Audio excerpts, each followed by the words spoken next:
Hello everyone, welcome back. I promised myself I wasn't going to continually turn to making videos as a means of procrastination, so I would like it stated for the record that this video is coming out on Friday afternoon, and that's because I made sure I finished my daily writing target for the day before I got started.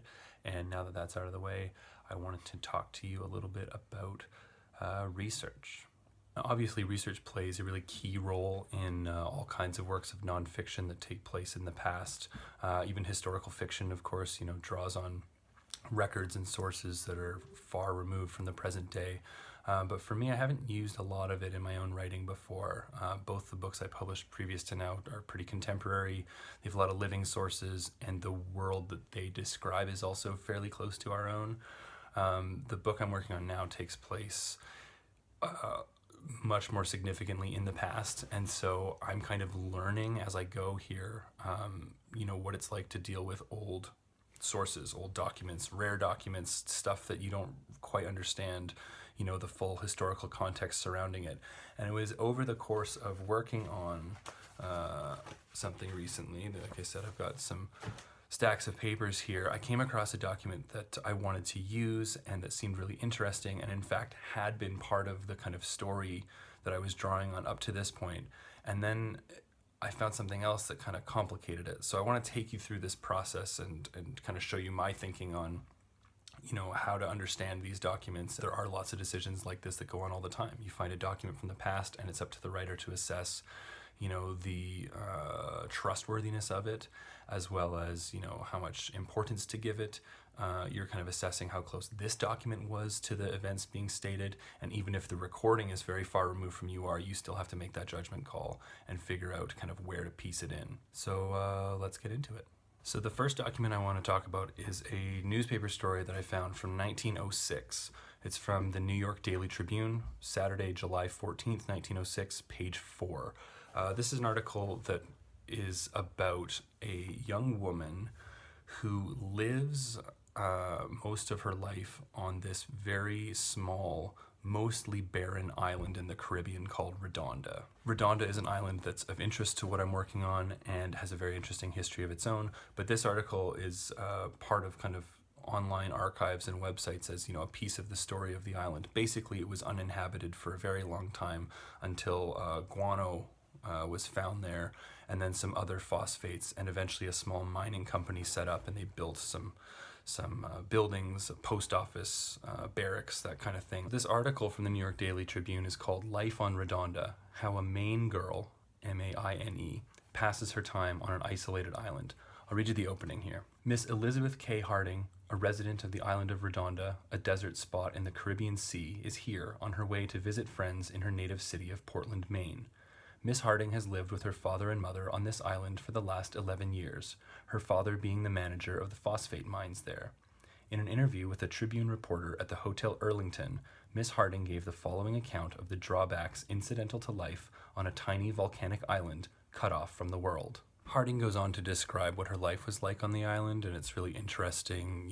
They had to tackle these feral goats that live on the island if they ever ran low on food. They relied on rainwater, of which there was very little. There were really aggressive cockroaches that apparently would eat the bottom of your shoes off while you slept. It's an interesting place, and this story is super interesting. So it makes sense that this has been preserved by a couple of websites and kind of amateur historians who are looking at the history of this island in totality. And I relied on this story as well. I quoted from it when I was describing kind of the history of the island before the 20th century, and I didn't really think twice about it until I was researching something else to do with the island and came across another interesting story, and this is where the story kind of gets complicated. The second story that I found, though, is from a British magazine called the Wide World magazine, and its title is A Girl's Life on a Desert Island, and it's by Dorothy Harding. So instead of Elizabeth K. Harding, now it's apparently by Dorothy Harding. It doesn't have the frame that the other one has of, this reporter found her in a hotel by fluke and interviewed her about her life. This is actually written by Dorothy Harding. She's the author of it.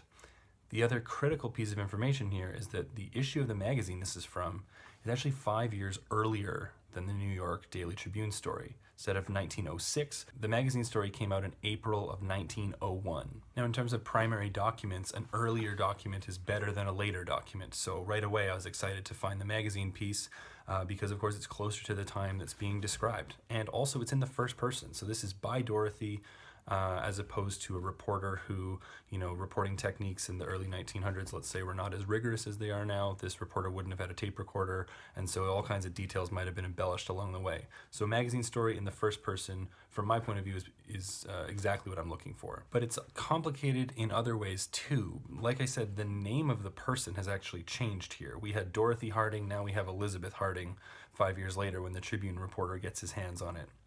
So that's a very strange detail that jumps to mind right away. The other thing that you notice when you go through both of these stories together is that the New York Daily Tribune story, which again is supposed to be a transcription of a conversation the reporter had with this young girl, it's word for word in a lot of cases. A lot of the descriptions that the young woman would give of, the weather on the island, the way she would, for fun, just look out at the horizon and check the clouds to see if any hurricanes were coming. It's all copied, almost word for word. So that also raises new questions about which of these accounts can really be trusted. I'm not a trained historian, so I don't know if there's kind of an ABC checklist that you go through in cases like this, but what I ended up doing, and maybe you've already guessed the theory here, but what I'm pretty sure happened is that this New York Daily Tribune article the conversation in the hotel is fictional.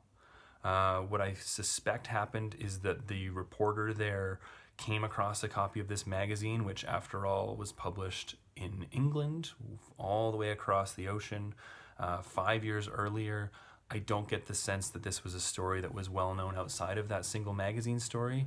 And I think this reporter just changed a couple of details, weirdly changed the name of the actual person it's describing, which seems bizarre to me, but changed some details, added this kind of fictional frame about happening to meet her, in a hotel, and then getting her to tell him her life story, and I think generated an article that's not a lie, but is the kind of internal truth of the article is pretty much entirely compromised, I think. So basically, what I did in my research was throughout this article from 1906, and I'm now relying on the 1901 article instead. So now the name of the woman, I think, has been restored. I'm now referring to her as Dorothy instead of Elizabeth. And I'm able to point more concretely to an article that I think actually has some truth behind it. And it's an interesting dilemma as well because, like most people, when I come across a newspaper story, I tend to believe what I'm reading. I wouldn't think twice about using an article from a paper like this, or at least I didn't until this instance. So it's a good reminder of if something smells weird, it's worth finding a second source. It's worth digging around a little bit if you can, and you have to use what you have from the past, but it is interesting what turns up, even still today, as a lot of these old newspapers are gone or have been dismembered and sold to collectors.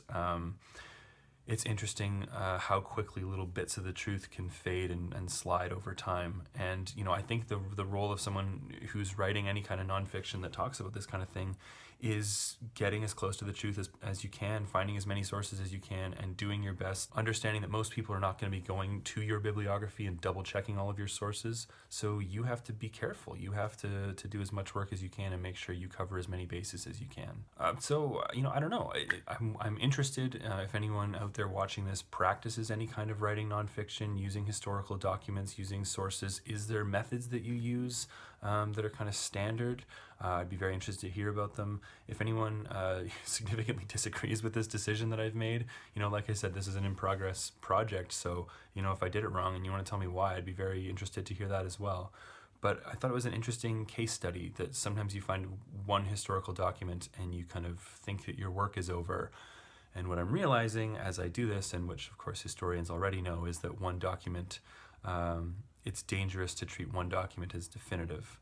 And the more things you can gather, the messier the story you have to tell. But, reality's messy, and it's the job of the author to streamline where you can, but kind of be true to the kind of chaos of different perspectives and all kinds of other historical contexts that are going on in the background. And so this has been a lot of context behind what will eventually become 2 sentences in a book. So just, that's 1 down and 9,999 to go. Thanks for watching. We'll talk again soon. Bye.